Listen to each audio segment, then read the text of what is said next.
Proyek yang paling tidak mungkin dikerjakan sampai akhir masa jabatan walaupun ditambah 1 kali lagi hingga 3 masa jabatan adalah tidak mungkin jadi atau tidak mungkin bisa membangun ibu kota baru di Penajam, Kalimantan Timur. Ada lagi yang sulit dilaksanakan, yaitu membangunnya mungkin bisa, namun ruhnya tidak akan dapat. Ruh atau semangat mengapa penduduk pindah ke Penajam Kaltim, ibu kota yang katanya kota baru tersebut. Pertanyaan sederhana, apa karena pekerjaan? Cukup memindahkan manusia ke tempat yang baru. Dalam catatan sejarah umat manusia, migrasi perpindahan tempat hidup adalah karena harapan hidup lebih baik dari tempat yang lama. Lebih baik, lebih mudah, lebih aman, lebih sehat, dan banyak lagi semangat hidup yang akan didapat karena harapan baru. Sekarang, harapan apa yang bisa didapat di sana? Seperti banyak yang komentar, kalau begini-begini aja cara kelolaan negaranya, gua pindah ke negara lain aja nih, gua tinggalin dulu nih Indonesia. Ada banyak kalimat itu terdengar oleh kita beberapa tahun ini karena sesaknya, sulitnya mencari kemakmuran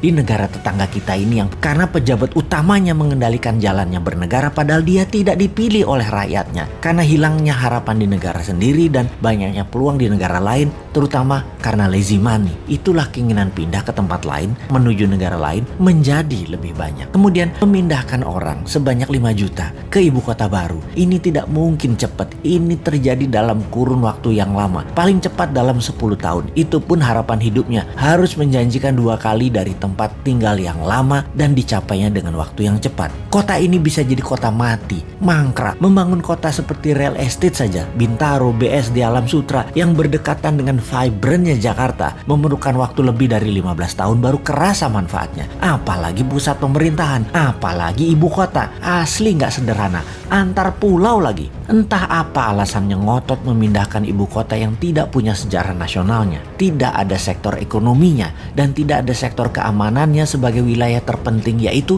ibu kota. Pangkalan militer harusnya dibangun terlebih dahulu agar kalau ada serangan dari utara, dari Malaysia, Tiongkok, Filipina bisa diintercept oleh radar, peluru kendali, dan jet tempur yang pangkalannya harusnya di sekitar utara Penajam, bisa di Balikpapan atau Samarinda. Kekuatan tempurnya harus naik 10 kali lipat dari kekuatan militer sekarang yang ada di Kalimantan Timur. Dan dari pemikiran calon presiden 2024 yang saat ini menjabat Menhan, kayaknya nggak ada agenda melindungi ibu kota baru Penajam dianggarkan dan direncanakan dalam buku putih Kemhan sampai tahun 2024. Banyak orang jadi meragukan kemampuannya mengelola negara secara utuh ke depannya. Yang paling berat adalah strategi keuangan pemerintah ala kelolaan sekarang yang selalu berhutang itu. Hutang kalau untuk hal yang produktif masih mending. Membangun ibu kota itu produktifnya di mana?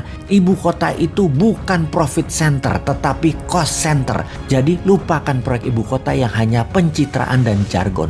20 tahun gak akan kelar dan pemimpin 2024 nanti dari Newman tidak akan meneruskan proyek tidak produktif ini. Pasti kita punya rencana lain yang jauh lebih produktif dan jauh lebih powerful. Saran aja nih Pak, saran, ngapunten loh ya, hanya saran. Lebih baik 3 tahun ini tidak usah bangun-bangun baru yang kesannya megah-megahan. Bagaimana memikirkan dan melakukan tindakan yang produktif mengurangi hutang yang selama 5 tahun kemarin hampir ngutang terus sebanyak 5.000 triliun bisa lunas nanti di akhir masa jabatan. 3 tahun ke depan itu lunasi.